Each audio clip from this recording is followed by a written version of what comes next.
नमस्कार दोस्तों, आज आप लोगों की खिदमत में एक गीत प्रस्तुत करने जा रहे हैं। अगर अच्छा लगेगा तो ज़्यादा से ज़्यादा लाइक, कमेंट और शेयर करिएगा, अपना आशीर्वाद दीजिए। जय माता दी।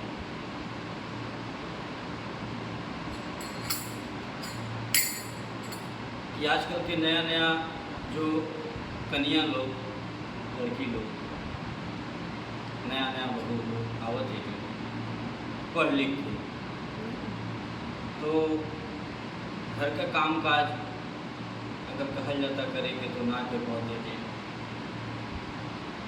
तो एगो ऐसे ही लड़की भी है, पढ़ले लिखले बा और घर का काम करे खातिर सास जी कहली तो उन्हें जवाब का दे दिया कौन स्टाइल में। सुनिया कि हमसे बर्तन नाही घरवा के मजाई राजा जी। काहे कि तिलक दे के आई लिया। हमसे बर्तन नाही घरवा के मजाई राजा जी। हम त कैले पानी बिये के पढ़ाई राजा जी। हम त कैले पानी बिये के पढ़ाई राजा जी। हमसे बर्तन नाही घरवा के मजाई राजा जी। हम त कैले पानी बिये के पढ़ाई राजा जी। हम त कैले पानी बिये के पढ़ाई राजा जी। हम त कैले पानी बिये के पढ़ाई राजा जी। आए 2 लाख तिलक लेहला बाती नाही सब।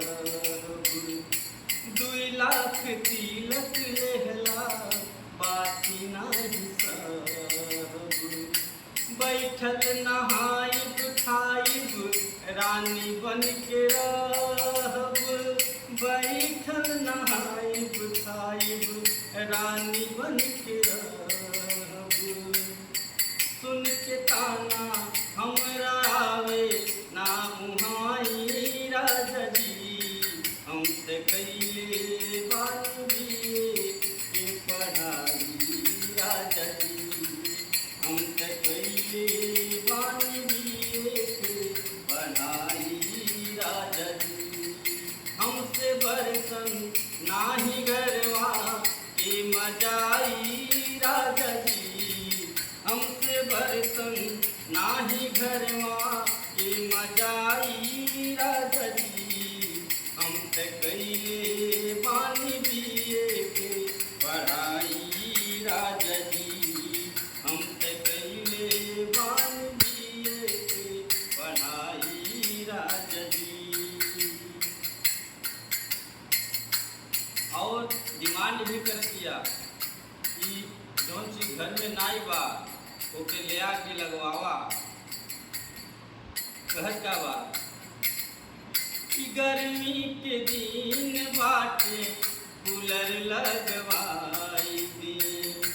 गर्मी के दिन बाटे कूलर लगवाई दी। हमके टाई तन के घड़ी की नवाई राजा जी।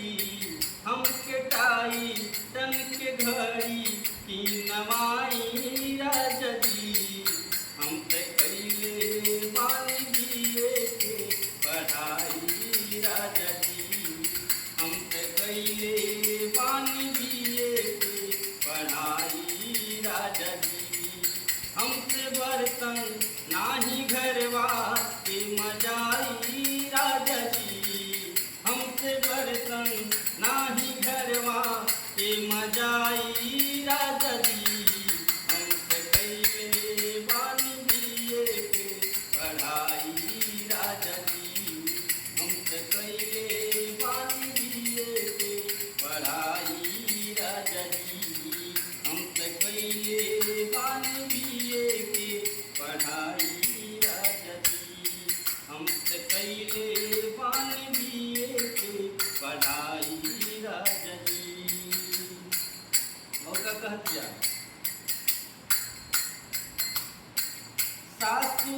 देली गारी ननदी बोले चढ़ी बढ़ी के। सासू देली गारी ननदी बोले चढ़ी बढ़ी के। अपना पति से शिकायत करतिया जब हम काम नहीं करीला तो सास हमें गाली दे ले आ ननद चढ़ बढ़ के बोले ले। कैसे कहतिया? हाँ, सासू देली गारी ननदी बोले चढ़ी बढ़ी के। सासू देली गारी ननदी बोले चढ़ी बढ़ी के। बात मानी नात नैहर पहुँचाई राजा जी। कहती बात मानी जबरदस्ती आना तो नैहर पहुँचा दे हमके। हाँ, बात मानी नात नैहर पहुँचाई राजा जी। हम तो कैले बानी दिए के पढ़ाई राजा जी। हम तो कैले बानी दिए के पढ़ाई राजा जी। हमसे बर्तन नाही घरवा के मजाई राजा जी। हमसे बर्तन नाही घरवा के मजाई राजा जी। हम तो कैले बानी दिए के पढ़ाई राजा जी। हम तो कैले बानी